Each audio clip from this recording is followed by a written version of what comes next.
Hey everyone, and welcome to another video. So today I am going to be reading and reacting to 2 reader questions from Immortal I posted in my Facebook fan groups and my fan group and my launch team. So I have a few questions to answer. So let's get into it. I'm excited to answer all your guys' questions, and if you have any, please put them down in the comments below. I may do a part 2 if you guys are interested. So let's get into this. Alright, so the first questions come from my editor, Eshe, and I'm so excited. She has a lot of them, so we're just going to go down the line. So, question number 1, what gave you the idea to write a book about a guy who was immortal? So I touched on this in some of my other videos. I don't remember which one. I think it's in the Immortal launch party video, so I'll have that here as a card. Go check that out.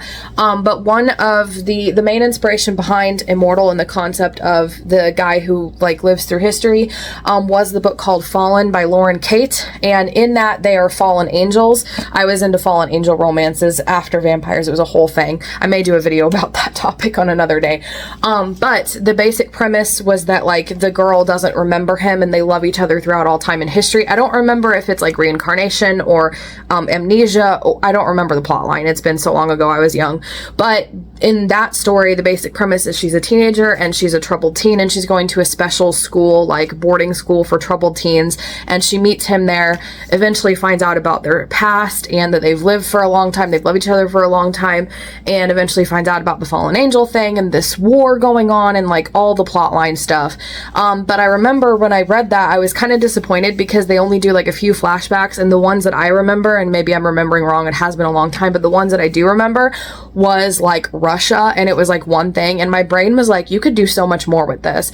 And that was the whole premise behind the romance. I wanted to do one that actually went through a lot of history, and so, but it felt like such a big task to actually write 2,000 years of history. I didn't really know what to do or where to go from it, and so that's when I wrote the early form of Immortal, which was actually originally called Nothing But Ashes, and I have that. It's a short story that still exists somewhere, so I may touch on that in another video sometime. Let me know if you guys are interested in hearing about that. Next question. Is Jace your favorite in the Valiant series? I would say yes. He's definitely a close favorite. I would say any other favorites that I have is definitely tied with him, because I've had so much more time writing him than almost any other character. My character Keske from the Mystic series, I had 9 books with him, but even then they're about 50 to 60,000 words a piece, so I mean word count wise I probably have more time with him. But Jace, I was so young when I came up with the concept. I was even younger when I wrote Mortal, which was his first book. I wrote it first technically, and I felt when I wrote Mortal it wasn't very good and he deserved to have a better story. I just didn't know what that was, and so I mean it branched off from Immortal to Immortal the Lost Journals to 9, I think I'm at 8 episodes of a TV show right now, and I'm rewriting those into a novel. It's got, Mortal, the short novella. So it's became so big and so much that I've spent so much time with him that I know him better than I know any other character I've written. And so out of the Valiant series, I'd say, yeah, he's probably my favorite, although I do have other ones that kind of tie with him just because they're stories too, but he's definitely one of my, he's my baby, you know what I mean? The other favorites that I have are favorites in a whole different level. Jace kind of only had mostly, it feels like Jace has a category all to himself, so to speak. Next question. When you started this project, did you realize what a huge task it would be to accurately portray so many historical periods?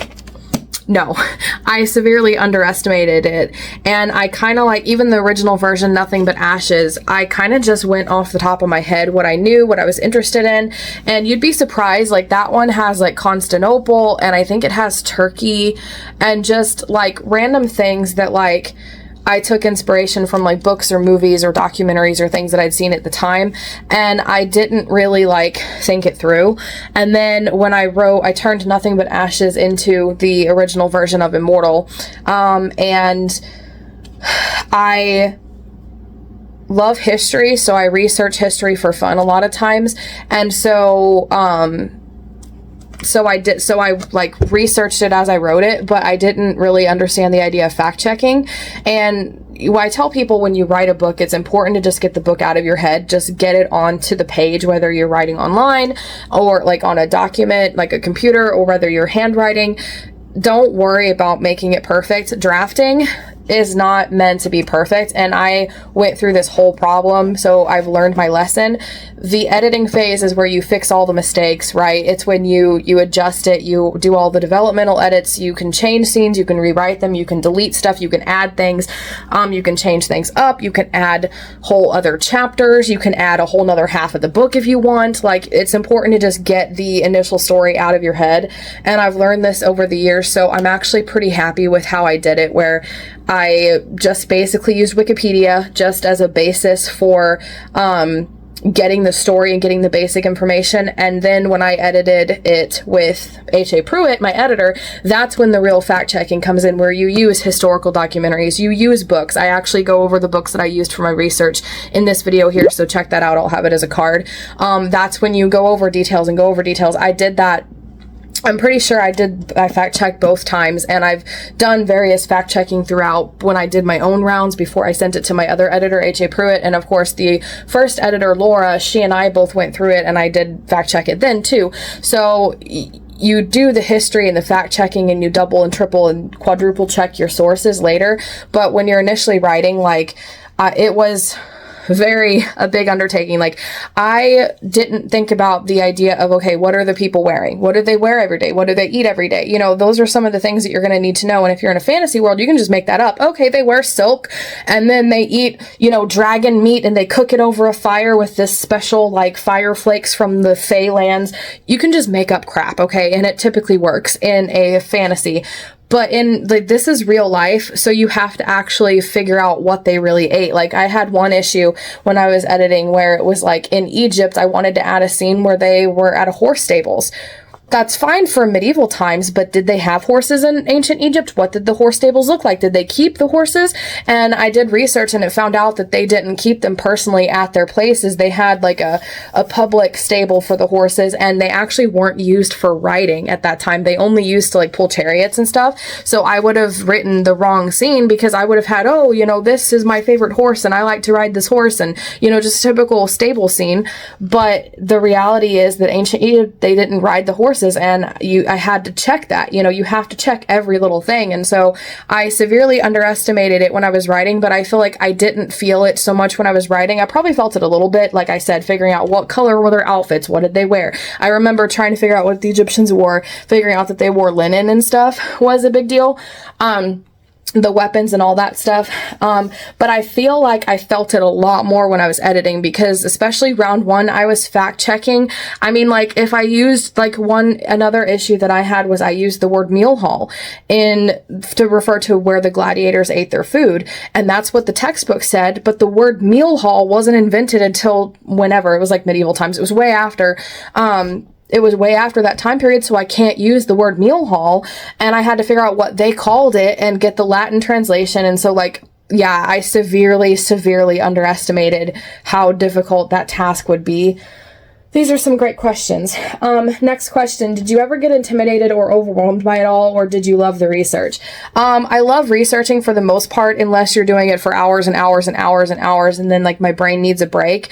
I would say I did get overwhelmed when I first started editing, like, looking at the task ahead of me, thinking, okay, like I said, the editing for me was where I felt overwhelmed. For me, the researching and the writing was fun. I don't remember feeling overwhelmed. I did feel overwhelmed because I felt the OCD need to show every single year and go to every single history period and every single time period, and that just wasn't feasible. And it also didn't work because this is Jace's story, so there are time periods that I wanted to do that feasibly he wouldn't have been to. I really wanted to do the Jacobite Rebellion in Scotland in 1745, I think, and the Battle of Culloden. I wanted that so bad because the Jacobite Rebellion kind of, like, fit with the oppressive, like, being on the side of oppression, fighting against a bigger entity for freedom, fit the samurai stuff that he would go through and the Native American stuff that he would go through, and I really wanted that for his character, but it didn't, like, I could have worked it. I'm the author, I could make anything work, but for me, it felt so unbelievable that he would just go here, like, be there for every single piece of major history that happened, and it wasn't Jace's story, and I had to keep Jace's story in mind. So like I said, so I probably did get overwhelmed with writing. It's been so long, I can't remember. I know for me, the editing was the intimidating thing. And what intimidated me more was like, I have to touch on every history period. How can I do that? I still feel like that with the lost journals, because those are supposed to be the journals that were lost. And therefore I have to write the, all the different time periods. I still want to write, the Huns. I still want to write the Crusades, and I haven't gotten the inspiration for it. And so it does get intimidating. I would say what got overwhelming for me was the Japanese, my favorite time period, which was the Japan in 1868 with the Boshin War, where I was editing what Eshe Pruitt, my editor, had done. So I had to check her. I had to read the sentence, like read what she had, fix it. I also do my own editing as I'm reading the story. I was editing, my friend Poppy lived in Japan and, married a Japanese man and stuff. So she had edited the cultural stuff. So I was flipping back between her document and mine. I'm also fact checking. So anytime there's like a history event or a date or a name, I'm also checking all of that stuff. I was also checking the characters, because the round one, I had to change make sure their appearances were mentioned. And, I had to change, one character their role had to change in that era. So I was checking anytime that character came up and adding more. So it was overwhelming. It was a lot. And, but I do really enjoy having researching and stuff. I'd say the fact checking stresses me out, because I'm looking for specific sources. Like, I need to know, did ancient Egypt have horses? That's what I need to know. And sometimes you find the information you're looking for and sometimes you don't, and you just have to guess, or make the best educated assumption that you can. One of those was the ancient Egypt rebellion. I had a few sources. I don't remember how many. It was like 2 or 3. Watch the Immortal editing. I'll have that here as a card so you guys can go check out the details there. But I had maybe 1 or 2 sources, or a few sources basically, that had mentioned that it was the Egyptian pharaoh's name, the guy that was rebelling against the Greek pharaoh. And then another source that said this was his name and that wasn't his name. And so it's based on what you read and how many sources you check, you just have to go with which one you think actually would be plausible. Sometimes that happens where the Titanic, for example, you have, okay, this is how it sank. These are the reigning theories, and you have to go with the best theory that you think is possible. Other eras like Pearl Harbor are very well documented. We have exactly what happened, and those can get more intimidating because in historical time periods like ancient Egypt, where you have wiggle room, we don't know this, we don't know that, there's a few details missing. You can kind of fill in those gaps yourself with things that are plausible, as long as they make sense for the time period, the history, the culture, the language, the race, that sort of thing. But for me, when you have an event like Pearl Harbor that is so documented, getting things wrong is scary, and just overwhelmed by the idea of historical, people who read historical fiction are justifiably so picky. But that's just I'm the same way. If I'm watching something of history or reading something, I want it to be accurate. Do your research, and so the intimidating part for me was making sure that I got it all right. But like I said, when it's well documented, you have to make sure you get those details right. That's why my husband and I rewrote the whole Pearl Harbor scene from the original way that it was, because my characters basically went where I wanted them to go. And it's hold on a minute. The actual base at Pearl Harbor, the hospital, is not near, this area, or the airfield. And it's, the airfield sits over here, and that's away from the bay. And this is actually where they were hitting. This is where the planes flew. This is where people were shot. I had to do the research for that, and we did. So that was the intimidating part. Like I said, when there's more mystery surrounding what happened, you kind of have a lot more leeway with that. So yeah, good questions though. What is your least favorite era and why? And she said, I think I know your favorite, but that could be fun to talk about too. So my favorite eras are the 1868 Boshin War in Japan and the Crazy Horse in the 1870s. So 1876. I grew up with Crazy Horse. I've been obsessed with him since I was a little girl. I love Native Americans. We have Native American ancestry. And I've just always been obsessed with their culture, and I love learning about them. I really feel for them, and I love Native Americans. I always have. The Japanese samurai and all that stuff, I got introduced to that, and I actually got introduced to it through a couple of different ways. technically a video game. It was like an interactive fiction where you made the decisions in the story, and it took you through the Shinsengumi and the Boshin War, but it was a romance, so you had a girl, and you got to choose which of the Shinsengumi captains you could romance, and so that's when I first fell in love with Hijikata, Nagakura, you know, Hajime, Saito, not, you know, all the guys, basically. And also based on the romance that you chose, you had a bad ending or a good ending. So basically your guy would either live through the war or die through the war, depending on what choices you made. And I was obsessed. And that eventually became an anime TV show that I watched and loved. And then they turned that into 2 animated movies, part 1 and a part 2. And then they made a live action version of season 1. So that was really crazy. And then I also got introduced to like the golden era of samurai, the 1580s, with Nobunaga, Oda, and all that stuff, with another video game called Samurai Warriors Empires. They also do one game that's like Dynasty Warriors, which is China, but I love Empire Warriors, specifically Empire Warriors 2, or Samurai Warriors 2, and Samurai Warriors 2 Empires, which is where you can build your own Empire of Japan. But either way, and so that got me interested in the samurai, and I started doing my own research from there, and that's when I got my samurai book from like a Barnes and Noble, I think. And I read it and reread it, and I researched, and I fell in love with the culture and the samurai and the way that they fought and bled and stayed for what they believed in, and to the very end, and I just fell in love with it. So that's my favorite eras. My least favorite era, my least favorite era to reread and to edit is probably some of the earlier stuff. Like for some reason, his first time in Japan in like the 200s when he meets the blacksmith guy. I love the blacksmith. He's like the old wise mentor trope, Anunkai. I don't know why, but that's one of the OG like versions, and it hasn't, but the other ones like Ancient Egypt, the origin story, has been altered and changed and had many additions added to it, so parts of it feel like new, and so it's not as hard for me to get through. But the blacksmith one, it didn't need much work developmentally, like storyline wise, so it's pretty much the same other than like the editing, you know, the basic syntax editing. And so for me, it's really hard to get through, but it's like really short, so I get through it pretty quickly. So my least favorite one to research, I'm trying to think. I had trouble the more modern it got, the least I was into it, because I'm like a history person. So for me, it's like, yeah, it's history, but like I wasn't really into it. But since then, I've gotten better at writing like modern day thriller kind of actiony plot lines. Like that's kind of the genre I'm writing right now. And that's kind of the genre of the TV show. So I'm kind of getting better at that. I would say for me right now, like my current writing of the Lost Journals is the ones that I haven't written in the Lost Journals yet that I plan to. I really wanted to do like the Musketeers in France, which I think is the 1600s. If I remember right. I've been dreading that era for some reason. Kind of generally around I want him to be a gladiator a third time, but I have ideas for how to make it different. I'm so excited.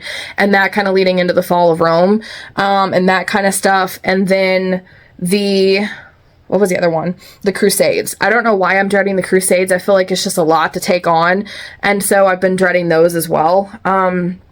And I don't really know why. Sometimes, like with my writing, I just dread certain things and I'm more inspired for other things than others. So there's not really like a reason for it.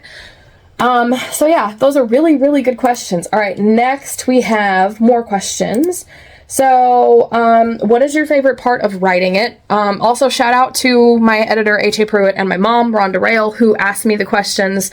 I'm excited. Okay. So what's your favorite part of writing it? Writing an Immortal. Getting to like include my, like getting to write out the history, but like with my character and in kind of like with how my character got to experience certain things. I write what I want to read. And so for me, reading a historical fiction about these eras with this particular story is the fun part for me, because as I'm writing, I get to experience the story.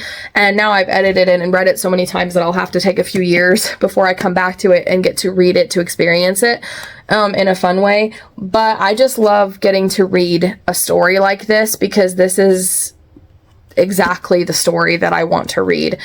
Like, this is everything I've ever wanted to read ever. And so at any project or companion book that goes along with this. And so that's the fun part for me, and that's the fun part whenever I write anything. Next question, how long did it take you to write it? Actually, we can look and find out. So for those of you who don't know, my books were released on Wattpad, but I know some people have a negative connotation to Wattpad books that are later published because they have a certain style and tone to them.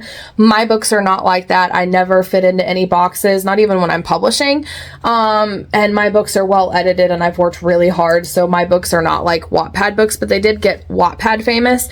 And so I was writing I was actually working toward the final Valiant books, and I realized I needed to kind of finally get the Nothing But Ashes, as the original story was called. I needed to flesh it out because, like I said, when I first wrote Nothing But Ashes, the first version of Immortal, I just kind of did whatever, and it was like a summary, basically, is what I would consider it. It was like the abridged version, okay? It was very summarized, like the Cliff Notes version of Immortal, and it was just like very summarized. It was like, imagine Immortal as a short story.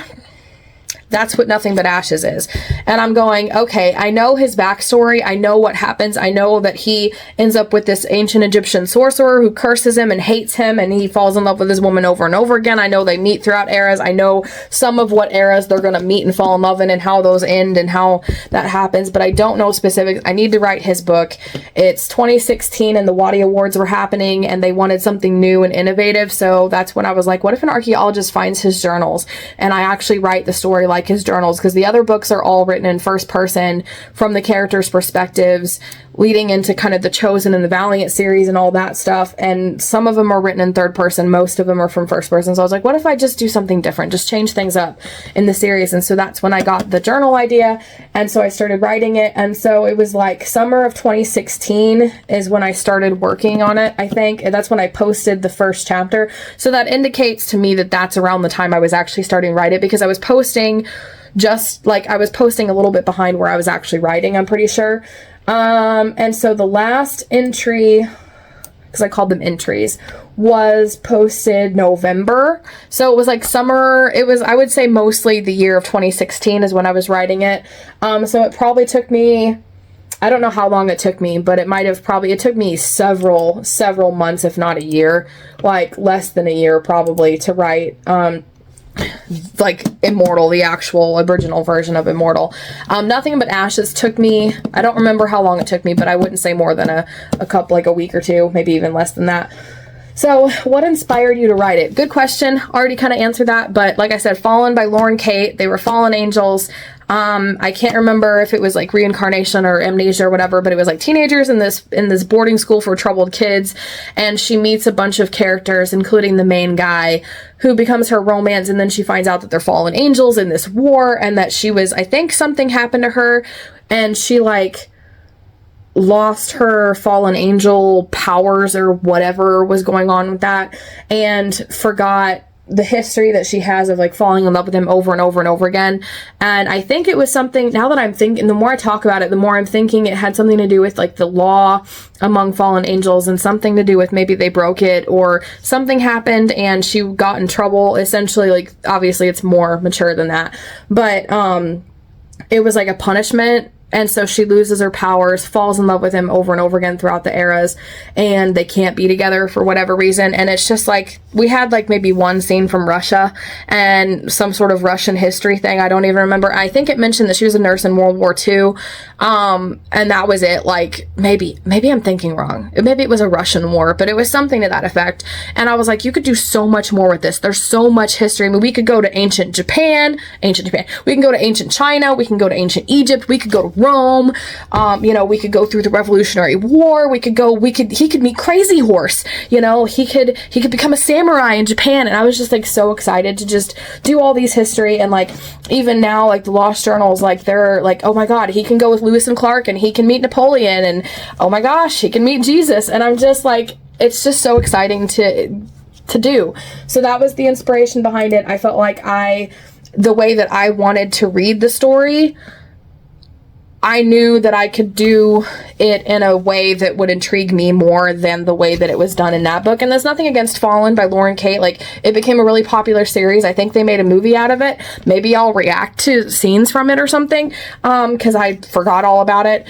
But yeah, so it was just like, I knew kind of what I wanted out of it, and that was this. So hopefully you guys want it too. The link in the blurb will be in the description below, and I hope you go buy Immortal because it really is an amazing book. It's got so much in there. If you're a history buff, you're gonna love this story. We do, like, it does focus a little bit more on like ancient Rome. It focuses a little bit more on Japan. The Lost Journals kind of touch on a lot more than that. But this one kind of focuses more on what was the core of Jace's story, and that's what was important here.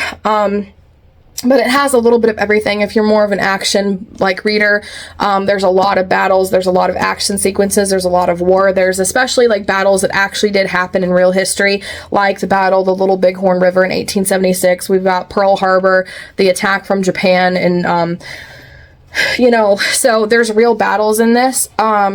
If you're more of a romance reader, it is a historical romance as well, so it's got the romance and it's evenly matched between the romance, the history, and I would say the action and kind of intensity and stuff.